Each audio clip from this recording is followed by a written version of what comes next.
अंबेडकर नगर में उत्तर प्रदेश सरकार की सेवा सुरक्षा और सुशासन नीति के 8 वर्ष पूरे होने के अवसर पर भव्य कार्यक्रम का आयोजन किया गया। कार्यक्रम का शुभारंभ प्रभारी मंत्री एवं राज्य मंत्री स्वतंत्र प्रभार खेल एवं युवा कल्याण उत्तर प्रदेश गिरीश चंद्र यादव ने दीप प्रज्वलित कर किया।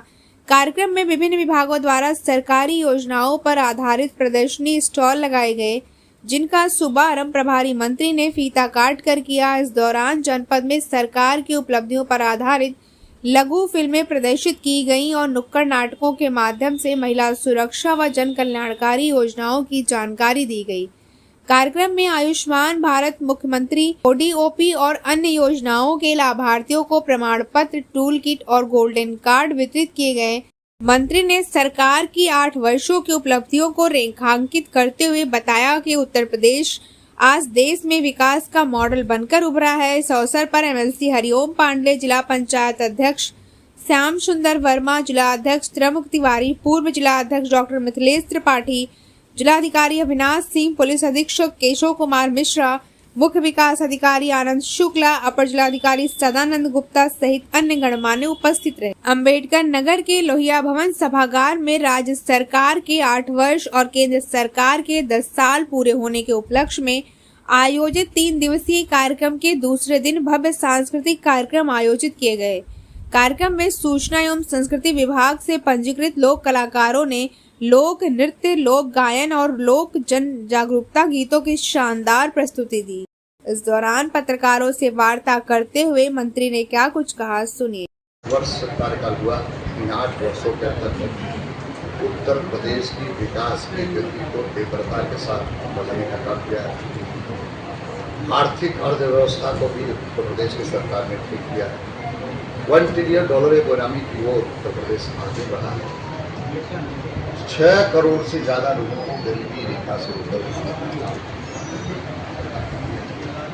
उसी के साथ साथ 15 करोड़ ऐसे लोग जिन लोगों को निःशुल्क राशन दिया,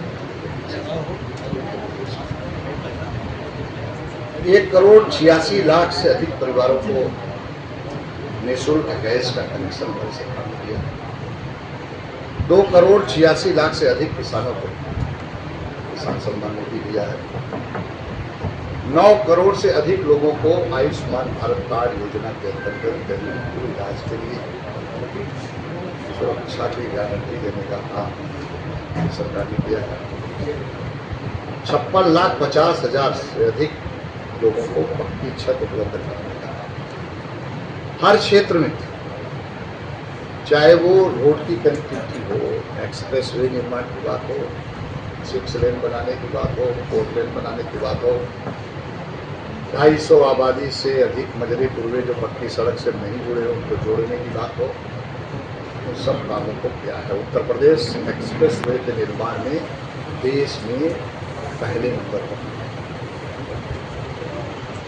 पर्यटन के क्षेत्र में विकास के लिए जो हमारी देश की संस्कृति की धरोहर की पहचान थी, चाहे अयोध्या में भव्य राम मंदिर के निर्माण हो, काशी में बाबा भोलेनाथ के मंदिर का जीर्णोद्धार हो, मां विंध्यवासिनी के धाम को विकसित करने की बात हो, शाकुंभरी देवी के मंदिर के जीर्णोद्धार हो, नैनी सारण के मंदिर को विकसित करने का काम हो। हमारी सरकार ये सब विकसित करके देश नहीं दुनिया के पटल पर अपनी संस्कृति, अपनी धरोहर की पहचान करेगी। 8 सालों की अगर वो तुलना करना चाहते हैं तो उन 5 सालों में 1 एक्सप्रेस वे बनाया, हमने 6 एक्सप्रेस वे बनाए। वो गरीब को राशन नहीं दे पाए, हमने गरीब को निःशुल्क राशन दिया। गरीब हमारा उज्ज्वला गैस का कनेक्शन नहीं पाता, 1 करोड़ 86 लाख से ज़्यादा लोगों को गैस का कनेक्शन दे दिया। कौन से तुलना करते? उनकी सरकार के समय अराजकता थी, गुंडे थे, माफिया थे, जमीनों पर कब्जा करते थे, भ्रष्टाचार करते थे, लूट करते थे, नशोट करते थे।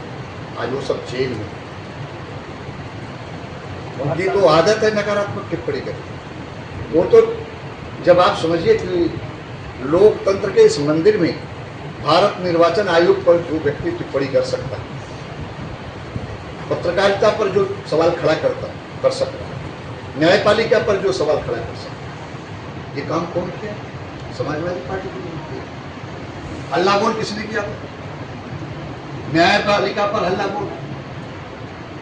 चौथा स्तंभ है हमारा पत्रकारिता, उनकी प्रतियां जलाने का काम किसकी सरकार ने किया?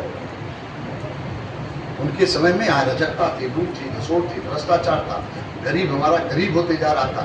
आज हम गरीबों को जीवन में बदलाव, गरीब को समाज में बराबरी कर, गरीब को आत्मनिर्भर बनाना चाहिए। माननीय प्रधानमंत्री जी ने कहा कि हम आत्मनिर्भर भारत बनाना, हम दुनिया का मजबूत देश बनाना चाहते हैं, हम विकसित राष्ट्र बनाना चाहते हैं। भारत की आर्थिक अर्थव्यवस्था को हम 5 में से तीसरे नंबर पर लाना चाहते हैं, उसके लिए हम काम कर रहे हैं।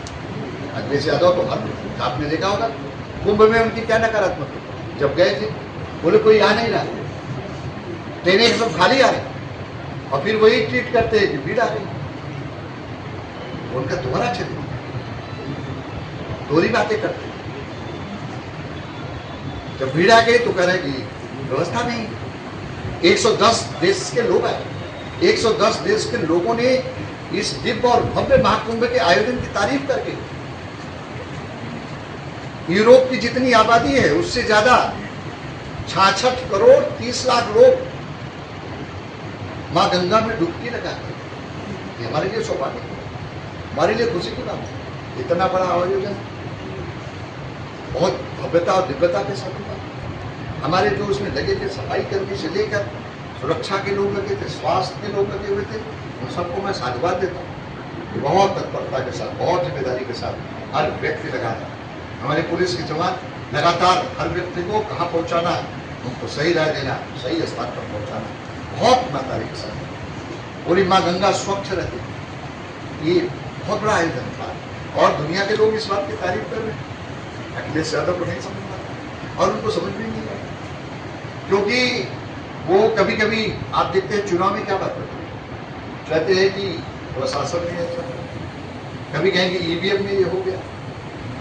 तो आप मुझे बताना चाहता हूँ, आप सबके बीच इस बात को जरूर कहना चाहता हूँ, 2012 से 17 मुख्यमंत्री उनके मुख्यमंत्री रहते। 2014 में लोकसभा का चुनाव हुआ, अब 73 सीटें ईवीएम के रखवाले भी थे, प्रशासन भी उनके हाथ था कि नहीं था। और 2017 में चुनाव हुआ, उनके मुख्यमंत्री रहते। हम अपने गठबंधन के साथ उत्तर प्रदेश में 325 सीट जीत गए, उनकी हालत खराब हो गई। और 2019 के लोकसभा के चुनाव में बुआ बबुआ दोनों लोग मिलकर लड़े, फिर भी हम 64 सीटें, 2 चुनाव हुआ, आजमगढ़ और रामपुर, वहां भी जीते। पूरे चाचा नहीं थे, 22 में चाचा भी आ गए, फिर भी हम 2/3 से ज्यादा जीत गए। तो जनता का जनादेश भारतीय जनता पार्टी के पास, जनता का विश्वास भारतीय जनता पार्टी के नेतृत्व मोदी और योगी पर अटूट है। भारतीय जनता पार्टी जो कहती है वो करती है। इस भारतीय जनता पार्टी की वैचारिक विचारधारा पर देश की जनता का, उत्तर प्रदेश जनता का खूब विश्वास है, हमारे नेतृत्व पर विश्वास है। इसलिए आप देख रहे हैं लगातार जनादेश मिल रहा है। अखिलेश यादव को तो वरासत और विरासत में सत्ता मिली थी, उनको कभी जनादेश और न मिलने वाला। इस अवसर पर जिला पंचायत अध्यक्ष श्याम सुंदर वर्मा, बीजेपी जिला अध्यक्ष त्रंग तिवारी, जिलाधिकारी अविनाश सिंह, पुलिस अधीक्षक केशव कुमार मिश्रा सहित अन्य गणमान्य लोग उपस्थित रहे। कार्यक्रम का संचालन अध्यापिका प्रियंका तिवारी ने किया। अगले दिन यानी 27 मार्च को भी शाम 4 बजे से 6 बजे तक सांस्कृतिक कार्यक्रम आयोजित किए जाएंगे।